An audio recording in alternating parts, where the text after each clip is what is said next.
Le Covid-19 pourrait-il repartir en Chine? Un épidémiologiste de haut rang prévoit un grand nombre d'infections à partir du mois de juin. Une partie du peuple chinois s'inquiète des possibles nouveaux confinements. Qu'en pensez-vous? Faites-le nous savoir ci-dessous et abonnez-vous si vous ne l'avez pas encore fait. Bienvenue dans Regard sur la Chine. La Chine se prépare à la prochaine grande vague d'infection par le Covid-19 qui devrait culminer en juin. Un épidémiologiste de haut niveau prévoit que plus de 60 millions de personnes l'attraperont chaque semaine lorsque la vague touchera le pays. Il déclare que les autorités préparent des vaccins. Voici les détails.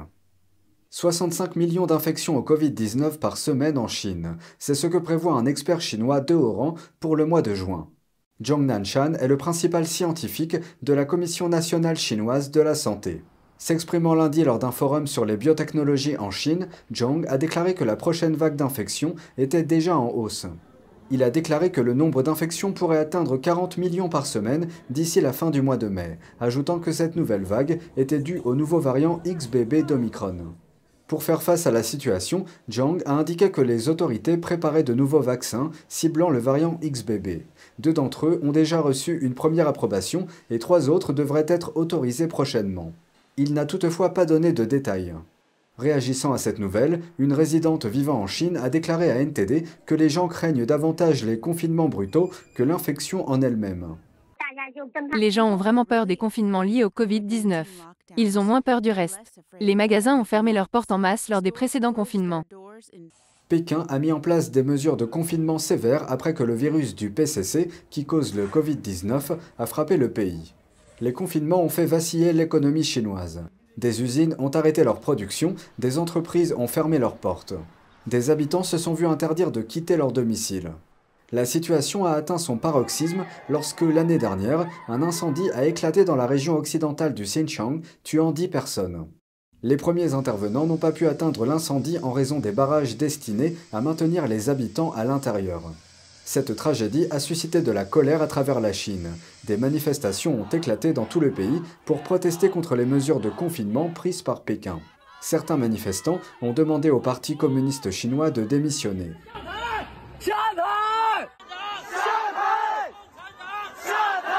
Des citoyens ont également réclamé la liberté.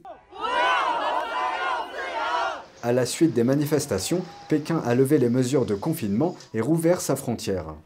Il reste à voir comment se déroulera la prochaine vague. La Chine a déclaré qu'environ 80 millions de personnes âgées dans le pays n'ont pas été vaccinées ou n'ont pas reçu de rappel. Ce groupe est considéré comme étant exposé à un risque d'infection relativement élevé. Nous vous tiendrons au courant de l'évolution de la situation. Les espaces de liberté d'expression à Hong Kong se réduisent.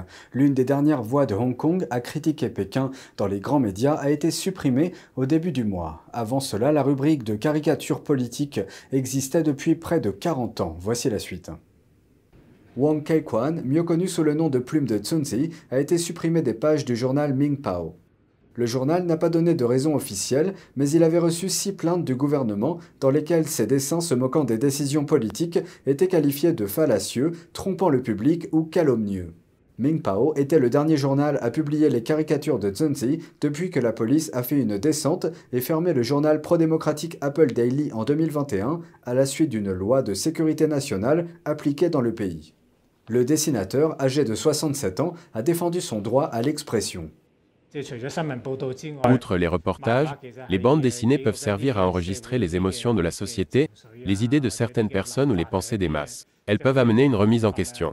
Je pense que c'est quelque chose qui devrait exister dans une société et un environnement sain. Les bandes dessinées de Zunzi ont connu un grand succès après ses débuts dans les années 80.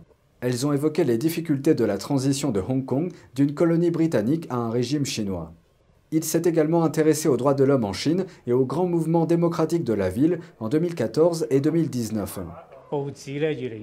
Il y a de moins en moins de journaux, et le contrôle sur eux s'est resserré, allant jusqu'à l'accusation en justice. C'était rare dans le passé, mais aujourd'hui c'est très intense, encore plus sévère que dans des endroits comme Singapour. Nous avions l'habitude de dire que Hong Kong était semblable à Singapour, mais aujourd'hui, c'est encore pire que Singapour. Interrogé sur la décision de Mingpao, le dirigeant de Hong Kong, John Lee, a déclaré que la ville intégrait légalement la liberté de la presse, mais que le gouvernement était également tenu de s'opposer aux messages faux et biaisés. Le journal Mingpao, quant à lui, a exprimé sa gratitude à Wang pour ses 40 années de travail. Ces dernières semaines, les bibliothèques publiques de la ville ont retiré les livres de Wang de leurs rayons. Récemment, elles ont aussi retiré des livres relatifs à la répression de Tiananmen en 1989, dont la discussion était autorisée à Hong Kong, contrairement à la Chine continentale, où ce sujet est censuré et tabou.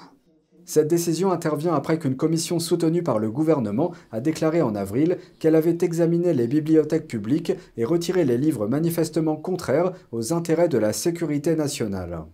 La loi sur la sécurité nationale de Hong Kong, qui punit de l'emprisonnement à vie des actes tels que la subversion et la collusion avec des forces étrangères, a été critiquée par l'Occident, qui la considère comme un outil de répression.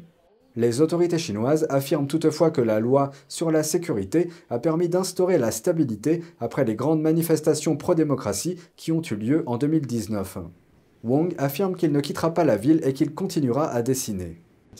C'est un peu comme être pompier dans ce métier. Les pompiers ne vont que là où il y a des incendies, mais ils ne peuvent pas se précipiter sur tous les incendies qu'ils voient.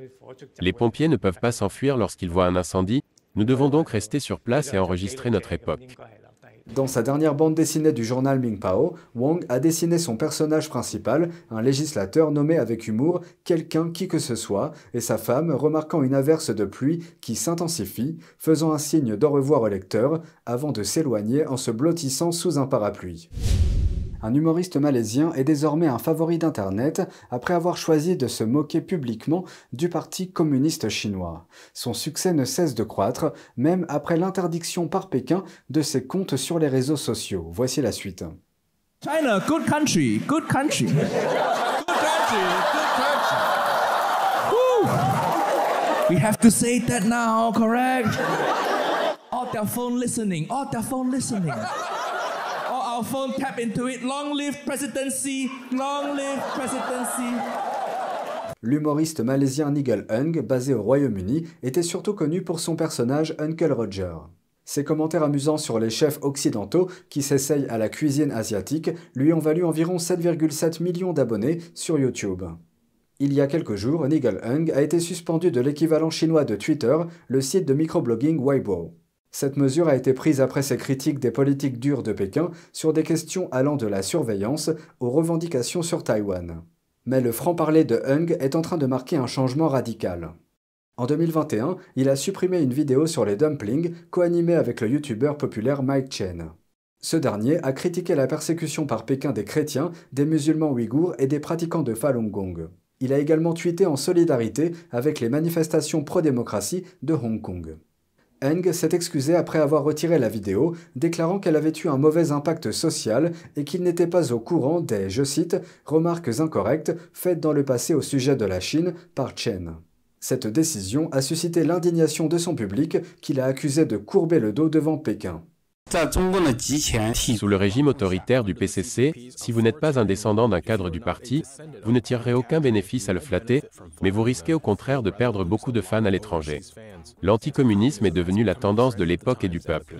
Vous pouvez regagner des auditeurs en parlant ouvertement. L'inquiétude grandit à mesure que Pékin devient moins tolérant vis-à-vis des humoristes. Récemment, l'humoriste chinois Li Haoshi a été arrêté pour s'être moqué de l'armée, comparant les troupes de Pékin à des chiens poursuivant un écureuil. La communauté des arts du spectacle en Chine est accablée par la dépression et l'asphyxie. Le plus effrayant, c'est qu'on ne sait pas quel mot ou quelle phrase franchira la ligne rouge du PCC. Chie a également déclaré qu'aucune dictature n'est aussi sensible et vulnérable que la Chine communiste d'aujourd'hui et que même les membres du parti se méfient les uns des autres. C'est tout pour aujourd'hui, merci d'avoir suivi Regard sur la Chine, on se retrouve demain pour une nouvelle émission, prenez soin de vous et à bientôt.